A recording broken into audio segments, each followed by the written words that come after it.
നമസ്കാരം. കേരളത്തിലെ ഏറ്റവും വലിയ വാശിയേറിയ ത്രികോണ മത്സരം നടക്കുന്ന മണ്ഡലങ്ങളിലൊന്നാണ് പാലക്കാട്. ഓരോ വോട്ടും നിർണായകമാണ്. UDFനും LDFനും NDAക്കുമെല്ലാം ഒരേപോലെ പ്രതീക്ഷയിലുമുണ്ട്. രാഹുൽ മാങ്കൂട്ടത്തിന് ശേഷം പാലക്കാട് കോട്ട കാക്കാൻ UDF ആരിറക്കും? പാലക്കാട് ഗ്രൗണ്ട് റിപ്പോർട്ടുകൾ പരിശോധിക്കുമ്പോൾ പ്രധാനമായും 3 പേരുകളാണ് കോൺഗ്രസ് ക്യാമ്പിൽ സജീവമായിട്ടുള്ളത്. ഒന്ന്, മുൻ IAS ഉദ്യോഗസ്ഥനായ കണ്ണൻ ഗോപിനാഥൻ. 2, BJP വിട്ട് കോൺഗ്രസിലെത്തിയ സന്ദീപ് വാര്യർ. 3, ജനപ്രിയ നടനും കോൺഗ്രസ് സഹയാത്രികനുമായ രമേശ് പിഷാരടി. ഇതിൽ ആർക്കാണ് കൂടുതൽ സാധ്യത? എതിരാളികളെ മലർത്തിയെടുക്കാൻ കെൽപ്പുള്ള ഏറ്റവും അനുയോജ്യനായ സ്ഥാനാർത്ഥി ആരാണ്?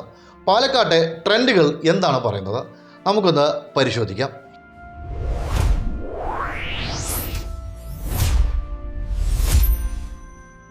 ആദ്യത്തെ പേര് കണ്ണൻ ഗോപിനാഥിൻ്റെയാണ്. രാജ്യത്തെ ഭരണകൂടത്തിനെതിരെ, പ്രത്യേകിച്ച് സംഘപരിവാര രാഷ്ട്രീയത്തിനെതിരെ ശക്തമായ നിലപാടെടുത്ത് IAS രാജിവെച്ച വ്യക്തി. അദ്ദേഹത്തിൻ്റെ പോസിറ്റീവ് ഫാക്ടർ എന്ന് പറയുന്നത് പാലക്കാട് പോലെയൊരു മണ്ഡലത്തിൽ, പ്രത്യേകിച്ച് ന്യൂനപക്ഷ വോട്ടുകളും മതേതര വോട്ടുകളും നിർണായകമായ ഒരിടത്ത് കണ്ണൻ ഗോപിനാഥിനെ പോലെ ഒരാൾ വരുന്നത് വലിയൊരു ഓളമുണ്ടാക്കും. അടിയുറച്ച ഫാസിസ്റ്റ് വിരുദ്ധ മുഖം എന്നത് LDF വോട്ടുകളിൽ പോലും വിള്ളൽ വീഴ്ത്താൻ അദ്ദേഹത്തിന് സഹായിക്കും. വിദ്യാസമ്പന്നർക്കും യുവാക്കൾക്കും ഇടയിൽ വലിയ സ്വീകാര്യതയുമുണ്ട്. അദ്ദേഹത്തിൻ്റെ നെഗറ്റീവ് ഫാക്ടർ എന്ന് പറയുന്നത് പാലക്കാട് പ്രാദേശിക കോൺഗ്രസ് നേതൃത്വവുമായി എത്രത്തോളം ഇഴകിച്ചേരാൻ അദ്ദേഹത്തിന് കഴിയും എന്നത് വലിയ ചോദ്യമാണ്. ഗ്രൗണ്ട് ലെവൽ പൊളിറ്റിക്സിൽ അദ്ദേഹത്തിന് എത്രത്തോളം പ്രായോഗികമാണ് എന്നത് നേതൃത്വത്തെ ചിന്തിപ്പിക്കുന്നുണ്ട്. രണ്ടാമത്തെ പേര് സന്ദീപ് വാര്യർ. കേരളം രാഷ്ട്രീയം കണ്ട ഏറ്റവും വലിയ കൂടുമാറ്റങ്ങളിലൊന്ന്.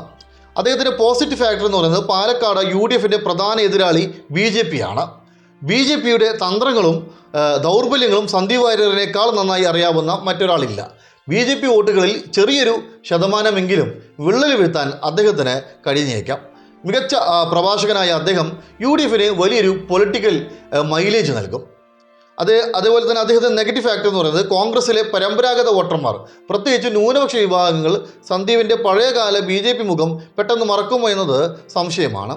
DCC നേതൃത്വത്തിൽ നിന്ന് തന്നെ എതിർപ്പുകൾ വരാൻ സാധ്യതയുണ്ട്. പാലക്കാട് പോലെയൊരു കോൺഗ്രസ് കോട്ടയിൽ പുറത്തു നിന്നൊരാൾ എന്ന ലേബൽ വിനയായേക്കാം. മൂന്നാമത്തെ പേരും സാധ്യതാ പട്ടികയിൽ നിലവിൽ ഒന്നാമതുള്ള പേര് രമേശ് പിഷാരടിയാണ്.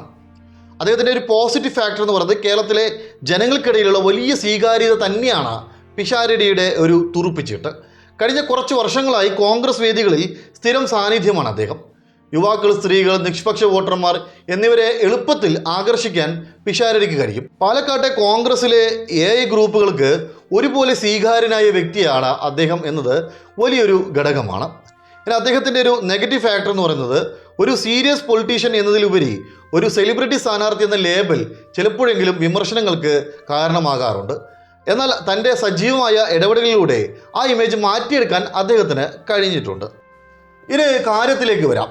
ഗ്രൗണ്ട് റിപ്പോർട്ടുകളുടെയും വിജയസാധ്യതകളുടെയും അടിസ്ഥാനത്തിൽ ഈ 3 പേരെയും വിലയിരുത്തിയാൽ ചിത്രം വ്യക്തമാണ്. പാലക്കാട് നിലനിർത്തുക എന്നത് കോൺഗ്രസിന് ജീവൻ മരണ പോരാട്ടമാണ്. പരീക്ഷണങ്ങൾക്ക് അവിടെ സ്ഥാനമില്ല. BJPയുടെ കടന്നുകയറ്റത്തെയും CPMൻ്റെ സംഘടനാ കരുത്തിനെയും ഒരുപോലെ നേരിടണം. സന്ദീപ് വാര്യർ വന്നാൽ മത്സരം കടുക്കുമെങ്കിലും പാർട്ടിയിലെ ഉൾപ്പോരുകൾ വോട്ട് ചോർച്ചയ്ക്ക് കാരണമായേക്കാം. ഇനി കണ്ണൻ ഗോപിനാഥൻ മികച്ച ഒരു ചോയ്സ് ആണെങ്കിലും ഒരു മാസ് ഇലക്ഷൻ ക്യാമ്പയിന് അദ്ദേഹം എത്രത്തോളം ഫിറ്റാണെന്ന് കണ്ടറിയണം. എന്നാൽ രമേശ് പിഷാരടിയിലേക്ക് വരുമ്പോൾ അദ്ദേഹം ഒരു സേഫ് ബെറ്റാണ്. കോൺഗ്രസിൻ്റെ പരമ്പരാഗത വോട്ടുകൾ ചോരാതെ നിലനിർത്താനും വ്യക്തിപ്രഭാവം കൊണ്ട് നിഷ്പക്ഷ വോട്ടുകളും സമാഹരിക്കാനും അദ്ദേഹത്തിന് സാധിക്കും. ഗ്രൂപ്പ് വ്യത്യാസമില്ലാതെ എല്ലാവരും ഒന്നിച്ച് പ്രവർത്തിക്കും എന്നത് പിഷാരടിയുടെ വിജയസാധ്യത വർദ്ധിപ്പിക്കുന്നുണ്ട്. നിലവിലെ പാലക്കാടൻ സാഹചര്യത്തിൽ എതിരാളികളെ പരാജയപ്പെടുത്താൻ ഏറ്റവും കൂടുതൽ സാധ്യതയും UDFന് ഏറ്റവും അനുയോജ്യനായ സ്ഥാനാർത്ഥിയും രമേശ് പിഷാരടി തന്നെയാണെന്നാണ് രാഷ്ട്രീയ നിരീക്ഷകരും വിലയിരുത്തുന്നത്. നന്ദി.